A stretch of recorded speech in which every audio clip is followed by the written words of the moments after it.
সম্মানিত শিক্ষার্থীবৃন্দ, স্বাগত জানাচ্ছি তোমাদের সবাইকে আরো একটি নতুন আইসিটি ক্লাসে। আজকের ক্লাসে আমরা শিখব কিভাবে একটি লজিক্যাল সার্কিট থেকে সমীকরণ নির্ণয় করা যায় এবং সেই সমীকরণ থেকে কিভাবে সত্যক সারণী নির্ণয় করা যায়। আসো শুরু করা যাক আজকের এই চমৎকার ক্লাসটি। প্রথমত আমাদের এখানে যে লজিক্যাল সার্কিটটি দেওয়া আছে সেটা থেকে আমরা সত্যক সারণীটা নির্ণয় করব, আগে সমীকরণটা বের করব। তো দেখো এখানে প্রথমত আমাদের যে গেটটা আছে সেটা হচ্ছে এন্ড গেট। এন্ড গেটের কাজ হচ্ছে এর ইনপুট গুলাকে সে গুণ করবে। তাহলে এখানে ইনপুট পাচ্ছি এক্স আর এখানে পাচ্ছি ওয়াই, তাহলে গুণ করলে হবে এক্স ওয়াই। এরপর আমরা এখানে আরেকটি গেট পাচ্ছি, সেটা হচ্ছে নট গেট। এটা ইনপুট নিছে এক্স থেকে, তাহলে এক্সটা এখানে হয়ে যাবে এক্স বার। এরপর আমাদের এখানে আরেকটি গেট পাইলাম, সেটা হচ্ছে এন্ড গেট। এন্ড গেটের কাজ হচ্ছে আর ইনপুটগুলোকে গুণ করবে সে। এখানে ইনপুট গেছে এক্স বার আর এটা গেছে জেড থেকে, তাহলে আমরা গুণ করলে পাচ্ছি এক্স বার জেড। এরপর এখানেও আমরা আরেকটি গেট পাইলাম, সেটাও এন্ড গেট। এন্ড গেটের কাজ ইনপুটকে গুণ করা। এখানে পাচ্ছি ওয়াই আর এখানে পাচ্ছি জেড, তাহলে আমরা পাইলাম ওয়াই জেড। এবার অ্যাট লাস্ট আমরা যে গেটটা পাচ্ছি সেটা হচ্ছে অর গেট। অর গেটের কাজ হচ্ছে এর ইনপুটগুলোকে সে যোগ করে দিবে। তাহলে আমরা দেখি এর ভিতরে কোন কোন ইনপুট আছে। প্রথমত আমরা ইনপুট পাচ্ছি এই যে এটা গেছে যে এক্স ওয়াই, তাহলে আমরা এখানে লিখলাম এক্স ওয়াই। এইটার কাজ হচ্ছে যোগ করা, অর্থাৎ অর গেটের কাজ যোগ করে এই যে যোগ চিহ্ন দিলাম। তারপরে আমরা এই ইনপুটটা পাচ্ছি সেটা হচ্ছে এক্স বার জেড, আমরা এখানে লিখলাম এক্স বার জেড। অর গেটের কাজ যোগ করা, এই যে যোগ চিহ্ন দিলাম। এরপর আরো একটি ইনপুট আছে, সেটা হচ্ছে ওয়াই জেড, আমরা এখানে লিখলাম ওয়াই জেড। ওকে, আমরা এই যে লজিক্যাল সার্কিটটা আছে সেই সার্কিট থেকে আমরা সমীকরণটা অলরেডি পেয়ে গেলাম। এখন এই সমীকরণ থেকে আমাদের সত্যক সারণী নির্ণয় করতে হবে। সত্যক সারণী নির্ণয় করার জন্য তোমরা জানো প্রথমত ইউনিক ভেরিয়েবল গুলো আলাদা করতে হয়। আমরা এখানে ইউনিক ভেরিয়েবল হিসেবে দেখতে পাচ্ছি এক্স ওয়াই আর জেড কে, তাহলে আমরা এই তিনটা এখানে লিখে নিচ্ছি। প্রথমটা হচ্ছে এক্স, আমরা টানলাম নিচের দিকে, তারপরে ওয়াই, আবারও নিচের দিকে এটা টানলাম, তারপরে জেড, এটা নিচের দিকে টানলাম।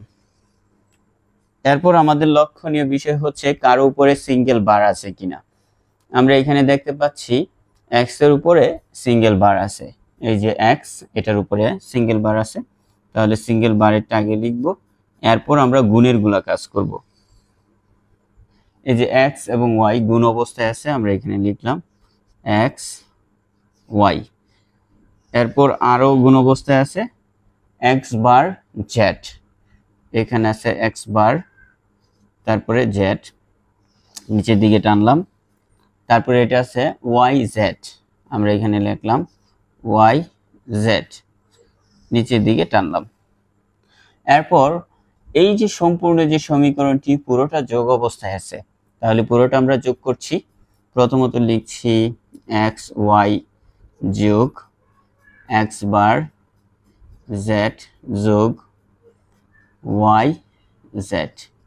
এখানে তোমরা আরেকটি কাজ করলেও হবে, সেটা হচ্ছে আমি যে যোগ অবস্থায় লিখলাম পুরো সমীকরণটা, যে এটা এখানে লিখলাম, তোমরা এটা না লিখে শুধু এফ লিখলেও হবে, কারণ এফ এর মানটাই আমরা এখানে পাবো এগুলা যোগ করলে। ওকে, আমরা সামনের দিকে আগাই। এখানে আমরা নিচে 8টি রো নিয়েছি, কারণ হচ্ছে আমাদের ইউনিক ভেরিয়েবল হচ্ছে 3টা, এই যে এক্স ওয়াই জেড। আর 3টা ভেরিয়েবল থাকলে তোমরা ভালো করে জানো আমরা 8টা ঘর নিই নিচে। এখন আমরা হাফ সিস্টেম মেনটেন করে এখানে 0 এবং 1 দিয়ে দিব। এখানে যেহেতু 8টা আছে, প্রথমত সে পাবে 4টা 0, তারপরে পাবে 4টা 1। এরপর এরও অর্ধেক পাবে সে পাবে 2টা 0, 2টা 1, আবার 2টা 0, 2টা 1। এরপর এটার অর্ধেক পাবে আবার সে, এখানে পাবে 1টা 0, 1টা 1। তাহলে আমরা একটা 0 একটা 1 করে দিলাম। এরপর দেখতে পাচ্ছ এখানে আছে x বার মানে x এর এখানে যে মানটা আছে তার উল্টো। x এর এখানে প্রথমত 4টা শূন্য আছে, 4টা 1 হবে, আর পর 4টা 1 আছে, 4টা 0 হবে। ওকে, এখন x এবং y গুণ অবস্থায় আছে, আমাদের গুণ করতে হবে। তো x এর এখানে প্রথমত 4টা শূন্য, আমরা জানি শূন্য থাকলে গুণের সময় শূন্য হবে, তাহলে আমরা এখানে লিখে দিচ্ছি 4টা শূন্যই হবে। এরপর আমরা আরো নিচে নামি, y তে এখানে আবার 2টা শূন্য আছে, গুণ করলে শূন্যই হবে। এরপর 2টার মধ্যে 1 আছে, 1 1। এবারে x বার এবং z গুণ হবে। এখানে z হচ্ছে এটা আর x বার হচ্ছে এটা। গুণের সময় শূন্য থাকলে শূন্য হবে, এখানে শূন্য আছে, শূন্য, এখানে শূন্য নাই, 1 আছে, 1, এখানে 0 আছে, 0 হবে, এখানে 1 শুধু, এজন্য 1, এখানে আবার 0 আছে, 0, এখানে 0 আছে, 0 আছে, 0 আছে, তার মানে নিচের তিনটাই 0। এরপর আমাদের যে কাজটি করতে হবে, y এবং z এই দুইটা গুণ করতে হবে। এখানে y হচ্ছে এটা, z হচ্ছে এটা, তাহলে গুণের সময় যেহেতু শূন্য থাকলে শূন্য হয়, আমরা শূন্য বসাবো। এখানে শূন্য, শূন্য, শূন্য, পরপর 3টা শূন্য হবে, 0 0 0। এরপর 1 আছে, 1 বসালাম। এরপরে আবার আছে 0 0 0, এই যে 0 0 0। এট লাস্ট এখানে y এর ঘরে 1 আছে, z এর ঘরে 1 আছে, 1 1 গুণ করলে হবে 1। এবার আমাদের এই যে ফাইনালি যে যোগ অবস্থায় দেওয়া আছে তিনটা চলক, সেগুলো যোগ করতে হবে। xy এই যে xy, তারপরে x বার z এই যে x বার z, yz এই যে yz, তাহলে এগুলো সব যোগ করে এখানে বসাতে হবে।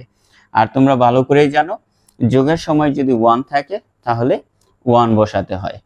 এখন দেখবো আমরা 1 আছে কিনা। এখানে 1 নেই, তিনটাই 0, এজন্য 0, 1 আছে, 1, তিনটাই 0 0, 1 আছে, 1, তারপর 0 0, এরপর 1 আছে, তারপরেও 1 আছে। এই ছিল আমাদের শতক সারণীটা নির্ণয়। সম্মানিত শিক্ষার্থীবৃন্দ, আশা করি আজকে তোমরা খুব সহজে সার্কিট থেকে সমীকরণ এবং সমীকরণ থেকে শতক সারণী নির্ণয় বুঝতে পেরেছো। যদি বুঝতে পারো অবশ্যই আমার চ্যানেলটিকে সাবস্ক্রাইব করে নিবা এবং এই ভিডিওতে একটি লাইক দিবা, সুন্দর করে একটি কমেন্ট করবা। ইনশাআল্লাহ পরবর্তী কোনো ভিডিওতে আরো নতুন কিছু নিয়ে হাজির হব। সে পর্যন্ত সবাই ভালো থাকো, সুস্থ থাকো। আল্লাহ হাফেজ।